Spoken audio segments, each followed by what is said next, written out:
8 nënor, ditën e hapjes së kongresit, Tirana ngriti flamujt në gjysmështize për të përcjellë eshtrat e anëtarëve dëshmorë të komitetit. Në datën 8 nëntor të vitit 1948, përpara se të niste punimet kongresi i parë i partisë dhe përpara se të shpaloste botërisht platformën e komunistëve shqiptar në drejtimin e vendit, Enver Hoxha u shfaq në një ceremoni mortore. Komitetit qendror me në kryesekretarin e përgjithshëm të partisë Enver Hoxha, si dhe delegacionet e partive komuniste motra.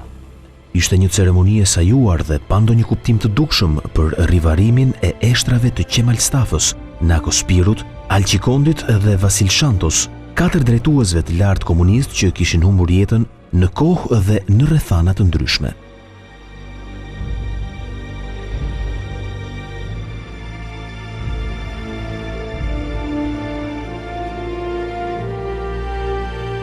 Sigurisht që pakush kishte dieni ose mund të zbërthente kuptimin e kësaj shfaqjeje, ndërkohë që lidhja e vetme e dukshme ishin fokusimet her pas here që kameramanët i bënin Liri Belishovës, bashkëshortes së Nako Spirut.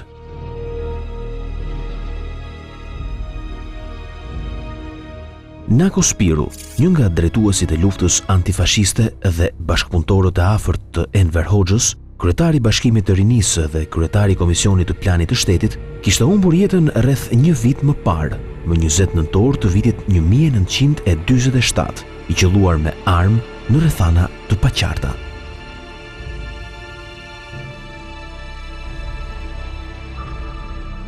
Gjurmët e ngjarjes dukeshin ende të freskëta. I pozicionuar kundër Bashkimit Ekonomik të Shqipërisë me Jugosllavinë, Nako Spiru ishte lënë krejt i vetëm në këtë përpjekje të rrezikshme. Madje shpinën ja kishin kthyer edhe aleatët e mëdhenj sovjetik.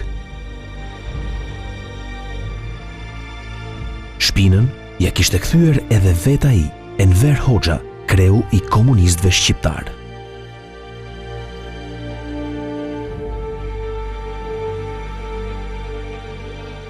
Tashmë kur ujërat ishin qartësuar, kur jugoslavët i kishte shkundur nga kurrizi, duke ndjerë një lehtësim që do ta shoqëronte gjatë gjithë jetës, edhe kur mbështetësit më të dukshëm të tyre i kishte rrasur burgjeve, duket Enver Hoxha, qoftë vetëm për opinion, qoftë sepse këtë e ndjente, ndihej borxhli kundrejt një njeriu të vetëm. Ndihej borxhli për rezistencën i vetëm kundër të gjithëve, që Nako kishte bërë ndaj jugoslavëve, të cilët pasi kishin bërë fakt të kryer bashkimin ekonomik me Shqipërinë, po përgatiteshin ta gëlltisnin krejt vendin. Ishte një rezistencë që Nako Spiru e kishte paguar me jetën e vet.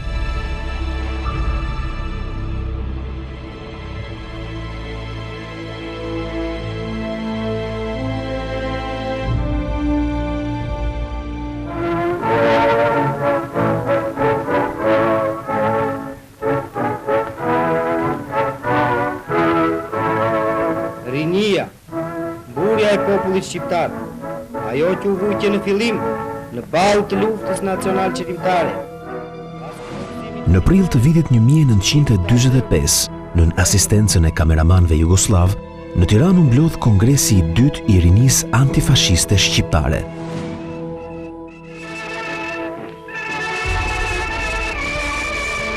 Komandanti i përgjithshëm, General Kolonel Enver Hoxha, mbajti një diskurs të madh në këtë kongres.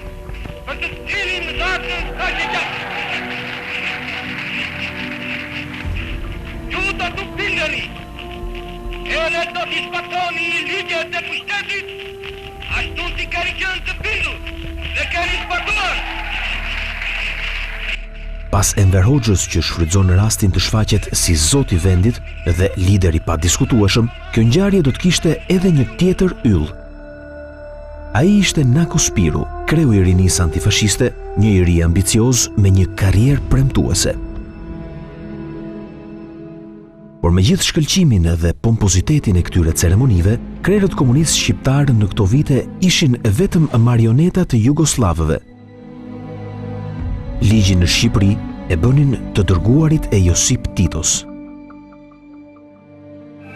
Në Tiranë u organizuan shfaqje të ndryshme, teatrale, koncerte, manifestime sportive dhe një ekspozitë artesh kombëtare, u shkëlqente dhurata e çmuarshme që mareshali Tito ja bëri kongresit të dytë të Bashkimit të Rinisë Antifashiste Shqiptare.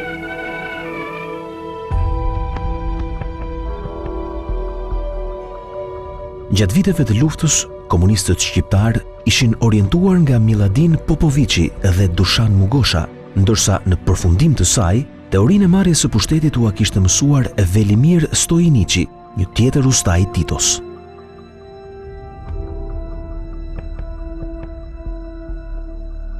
Por në një mbulesë që kishte pamjen e ndihmës reciproke mes komunistësh apo internacionalistësh, jugoslavët fshihnin të tjera synime.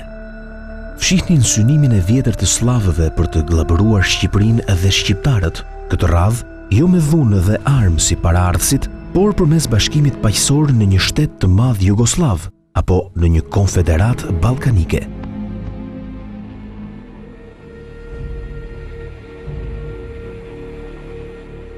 Për habit të shumë kujt, ideatori dhe mbështetësi i kësaj nisme të Titos ishte vetë Josif Stalini, lideri i komunistëve sovjetik, të cilin komunistët shqiptar, filluar nga Enver Hoxha, kishin nisur ta shihnin ashtu si fëmia sheh dhe admiron të atin.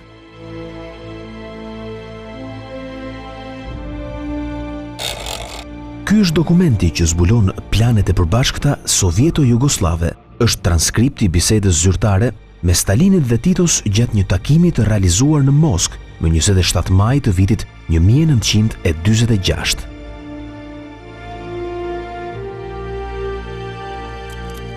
Shoku Stalin pyeti Titon nëse është dakord apo jo Enver Hoxha që Shqipëria të përfshihet në përbërjet e Jugosllavisë Federative.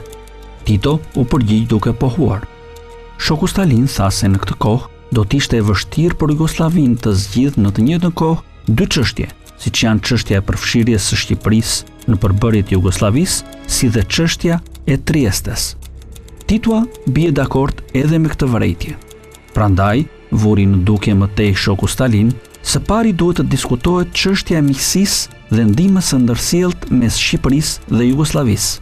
Tito tha se në thelb kjo marrëveshje duhet të parashikojë mbrojtjen e tërësisë territoriale dhe pavarësisë së Shqipërisë. Shoku Stalin tha se duhet të gjendet formula e kësaj marrëveshjeje dhe të afrohet më tepër Shqipëria drejt Jugosllavisë. Pra në mesin e vitit 1946, gëlltitja e Shqipërisë nga Jugoslavia ishte duke u gatuar në kuzhinën slave. Edhe ky krye kuzhinier nuk ishte Tito, por vetë Stalini, lideri absolut i komunizmit botror dhe idhulli i padiskutueshëm i komunistëve shqiptar.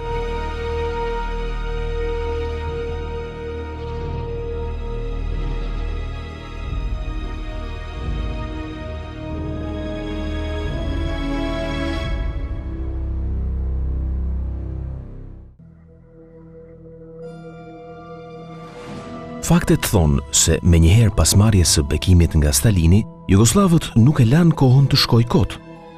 Pak javë më pas, më 27 maj 1946, në Tiranë zbret serbi Stanoje Simić, ministri i jashtëm i Titos. Simić, i cili e kishte një përvojë shqiptare, pasi në mesin e viteve 20 kishte qenë konsul i Jugosllavisë në Korçë, zbriti në Tiranë për të nënshkruar një traktat 20 vjeçar të bashkëpunimit dhe ndihmës së ndërsjellët mes dy vendeve. Fiks si në propozimin e Titos gjatë bisedës ende të freskët me Stalinin, në nenin 3 të marrëveshjes thuhej: Në qoftë se ndonjërës nga palët nënshkruese të kësaj marrëveshje i është cënuar pavarësia, robëruar ose marrë ndonjë pjesë territori, pala tjetër nënshkruese pa humbur kohë, do ta ndihmoj ushtarakisht, do t'i ofroj ndihma dhe mjetet të tjera që disponon. Motorët e diplomacisë jugoslave kishin nisur të punonin me kapacitet të plot.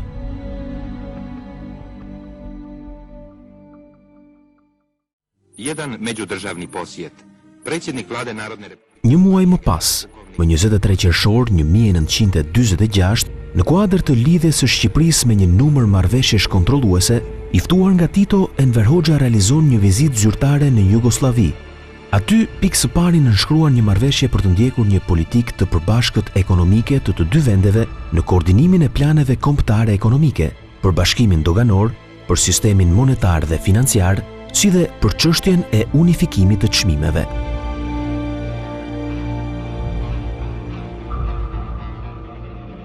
Menjëherë pas kësaj vizite, jugoslavët do të shtroheshin këmbë kryq në Shqipëri.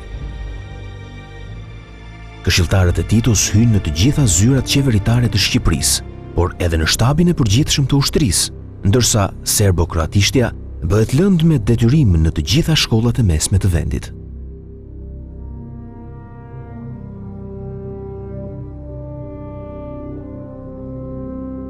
Pakënaqësia e shqiptarëve ngre krye kur ata nisën të ndjenin në skllavërinë e re. Nisi kur panë se jugoslavët po paguanin shumë pak për lëndët e para që merrnin nga Shqipëria edhe po zbraznin tregun përmes disa kompanive të përbashkëta të krijuara në mes të vitit 1946, duke blerë me të lirë dhe dërguar në Jugosllavi të gjitha produktet, sidomos ato të importuara nga Europa perëndimore qysh para luftës. I pari që doli hapur kundër bashkimit ekonomik me Jugoslavinë ishte Nako Spiru, kryetari i Komisionit të Planit të Shtetit.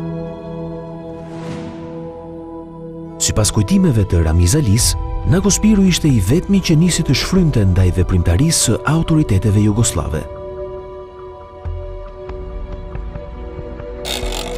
Gjithmonë më shpesh, ai filloi të fliste lidhur me përpjekjet që bënin jugoslavët për të imponuar vendit ton disa marrëveshje skllavëruese. Sipas tij, jugoslavët asnjëherë nuk harrojnë interesat e tyre, ndërsa nuk llogarisnin fare interesat e popullit shqiptar. Nako Spiru në fakt kishte kuptuar rënimin ekonomik që po pushonte Shqipëria për shkak të marrëveshjeve të lidhura me jugoslavët, duke kundërshtuar pjesën që quhet vazhdim. Kundërshtia e Nakos shfaqet publikisht në mars-prill të vitit 1947, gjatë bisedimeve shqiptare-jugoslave për tregtinë dhe ekonominë të zhvilluara në Beograd. Sipas projektit të hartuar, pritej refuzimi i Shqipërisë për monopolin e tregtisë së jashtme, por Nako Spiru, kryetari i delegacionit shqiptar, nuk firmosi. Ai u tha jugoslavëve se më parë duhet të konsultohej me qeverinë në Tiranë. Por edhe në Tiranë, Nako Spiru nuk ishte ndalur në kundërshtitë e veta. Kështu, në një mbledhje të byros politike të mbajtur më 29 maj 1947, ku deklarua se monedha unike do të hynte në fuqi në qershor 1947, Nako Spiru kishte shtruar disa pyetje, duke e vënë në diskutim marrëveshjen ekonomike me Jugosllavinë dhe duke shfaqur kundërshti ndaj unifikimit të monedhave të dy vendeve. Sipas tij, me unifikimin e monedhave, fitonte terren dinari jugoslav. Duke sjellë në vëmendje disnivelin e ekonomive të dy vendeve, Nako argumenton se bashkimi ekonomik e detyronte Shqipërinë të varej totalisht nga fqinjet verior. Për fat të mirë të Shqipërisë dhe shqiptarëve, në këtë kohë ideve të Nako Spirut u bashkohet edhe Mehmet Shehu, i sapunbritur nga studimet ushtarake në Bashkimin Sovjetik dhe i emëruar në krye të shtabit të përgjithshëm të ushtrisë.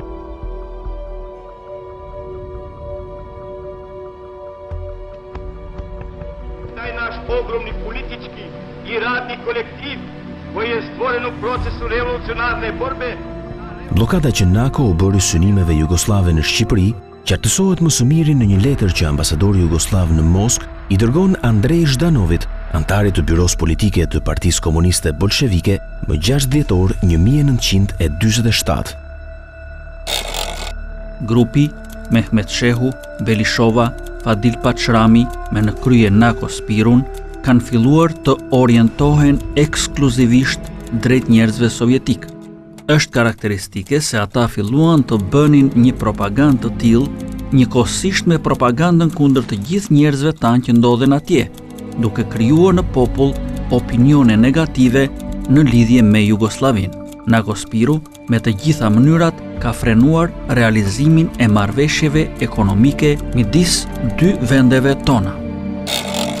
Jugoslavët e kuptojnë shpejt se bashkimi i Nakos me Shehun mund të tërhiqte edhe një numër të konsiderueshëm antarësh të Komitetit Qendror të Partisë Komuniste Shqiptare, kështu që ata vendosin të reagojnë me të gjitha fuqitë. Hapi i parë do të ishte diskreditimi me të gjitha mënyrat i Nako Spirut. Në këtë kohë edhe vetë Nako e ndjen të fortë presionin e jugoslavëve, madje ai ja përcjell atë të dërguarit të Stalinit në Tiranë. Ja çfarë shkruan në një informacion dërguar Moskës më 13 shtator 1947, sekretari i parë i misionit sovjetik në Tiranë, Gagarinov. Mua mu krijua një përshtypje e tillë se Nako Spiru kohët e fundit po fillon të ndiej frikë për fatin e tij të mëtejmë. E gjithë puna është se e kaluara e tij nuk është e lirë nga gabimet. Thonë se ai ka qenë drejtues i organizatës së rinisë fashiste në Durrës dhe se duke qenë në këtë pozicion ka vizituar Italinë. Ka shumë të ngjarë që jugoslavët në këtë kohë kishin nisur të rrëmonin thellë në biografinë e Nakos.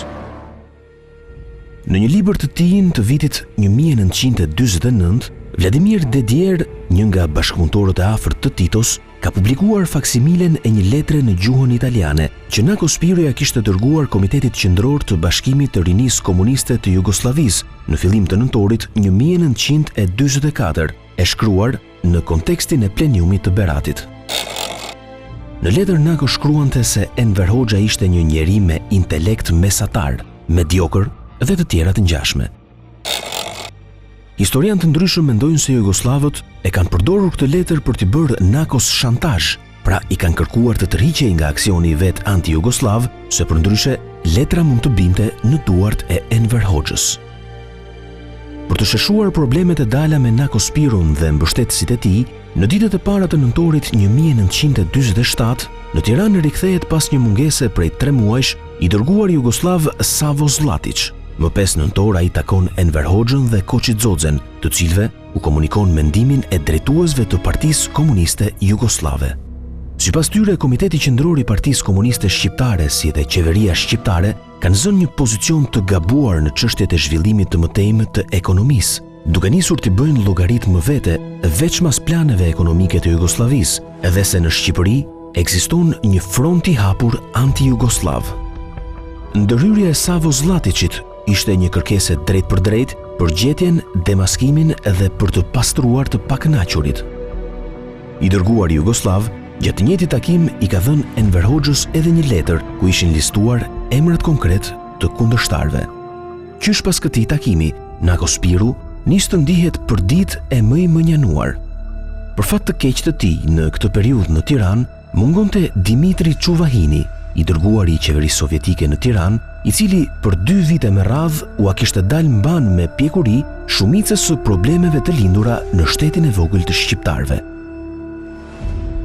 Më 10 nëntor, Nako Spiru i bën një vizitë sekretarit të misionit sovjetik në Tiranë, Gagarinov, duke i rrëfyer për misionin e Savo Zlatićit. Gjatë takimit, sipas sovjetikut, Nako ngriti syt tek portreti i Stalinit dhe tha se për gjithçka duhet informuar ai që drejton politikën e të gjitha shteteve demokratike. Më 18 nëntor 1947 mblidhet Byroja Politike e Partisë Komuniste Shqiptare, por në një rreth të ngushtë. Kandidatët për antar të byros, Mehmet Shehu, Liri Belishova dhe Fadil Pachrami, nuk merrnin pjesë. Ata nuk e ulin kokën në thundrën jugoslave, janë të padëshiruar nga jugoslavët, e komenton kështu mungesën e tyre Nako Spiru gjatë takimit të fundit me sekretarin e misionit sovjetik Gagarinov. Në mbledhjen e byros në fjalën e vet, Enver Hoxha solidarizohet plotësisht me ankesat e jugoslavëve, ndërsa Nako mbetet i habitur nga sjellja e Enver Hoxhës dhe Koçit Xoxhes. Ata i thonë Nakos se në letrën e dërguar nga Komiteti Qendror i Partisë Komuniste Jugoslave, jugoslavët ngren pyetjen nëse është Nako Spiru frymëzuesi i tendencave anti-jugoslave në Shqipëri. Vetëm nga fjalimi i Enver Hoxhës në byron politike unë mësova këtë. Kjo mua më kërcënon me vdekje. Në Shqip kjo do të thotë se unë jam armik, por le të jem unë fajtori. Pasi në çdo hap jam marrë vesh me Enver Hoxhën dhe Koçi Xoxhen. I sqaron mes të tjerash të dërguarit sovjetik Nako Spiru. I gjendur i sulmuar nga të gjitha anët, Nako Spiru i kërkoi byros politike 5 ditë kohë për t'u përgjigjur, por nuk i jepen më shumë se 24 orë. Ishte data 20 shkurt dhe dita e fundit e jetës së tij, kur ai do të trokiste në derën e Enver Hoxhës, por ky refuzon ta pres. Në kujtimet e veta, Ramiz Alije e gjykon kështu këtë moment të historisë. Enver Hoxha nuk mund të justifikohet për qëndrimin e ftohtë për të mos thënë indiferent që ka mbajtur ndaj një shoku të afërt, një udhëheqësi të njohur dhe të shquar të partisë, ndaj Nako Spirut. Ai duhet ta priste, duhet të bisedonte dhe duhet të jepte kohën që kërkonte për përgatitje. Në fund të fundit, kjo ishte edhe detyra e tij si udhëheqësi kryesor i partisë. Duke theksuar sa më sipër, mendimi im është që pavarësisht se Nakos i mungoi mbështetja, si nga jashtë, sovjetikët, ashtu edhe nga brenda, Enveri, fajtor kryesor dhe nxitës për vetvrasjen e Nako Spirut, ishin jugoslavët me Tito në krye, të cilët donin t'i bënin varrin Shqipërisë. Pas Enver Hoxhës, Nako Spirun refuzon ta pres edhe i dërguari sovjetik në Tiranë, duke i komunikuar se ishte i sëmur. Gjithsesi, Nako arrin t'i jap një letër ku parashtronte të gjitha tezat e fjalimit të tij në byron politike, duke i premtuar se të nesërmen do i rrëfente të gjitha hollësitë, por të nesërme nuk pati kurrë. Mbrëmjen e 20 nëntorit 1947, teksa po skadonte afati 24 orësh, Nako Spiru u gjet në zyrën e vet, duke dhënë shpirt i qelluar me armëzjarri në drejtim të zemrës.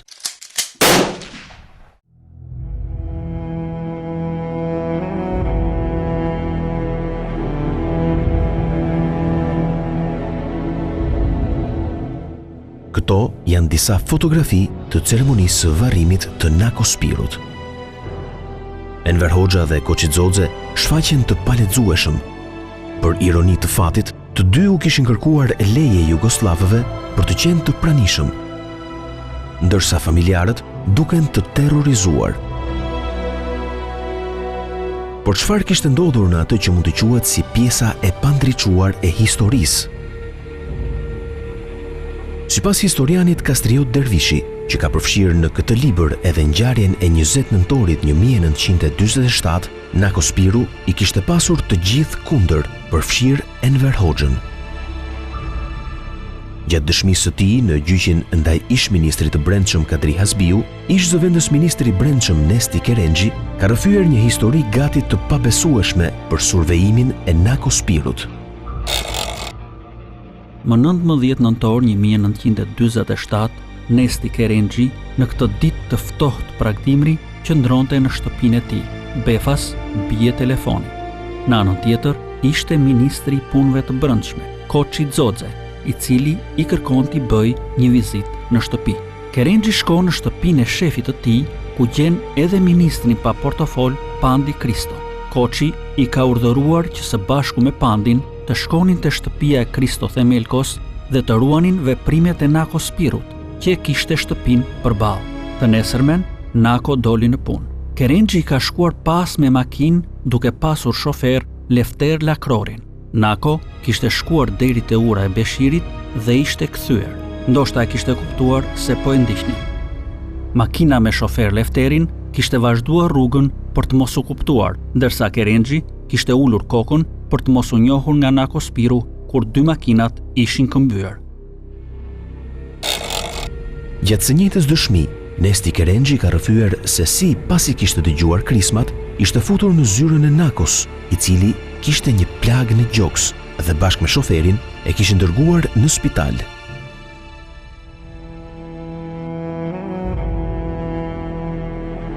Sot ende nuk ka një definim të plot nëse Nako Spiru vetvra apo atë e vran. Ajo që dihet është se të gjitha veprimet kundër tij ishin bërë me pëlqimin e Enver Hoxhës. Këtë të vërtet e ka përsëritur disa herë në hetuesi në vitin 1949 Koçidzodze. Sipas tij, gjurmimi i Nako Spirut ishte bërë vetëm me urdhër të Enver Hoxhës dhe ai vetëm sa e kishte zbatuar atë.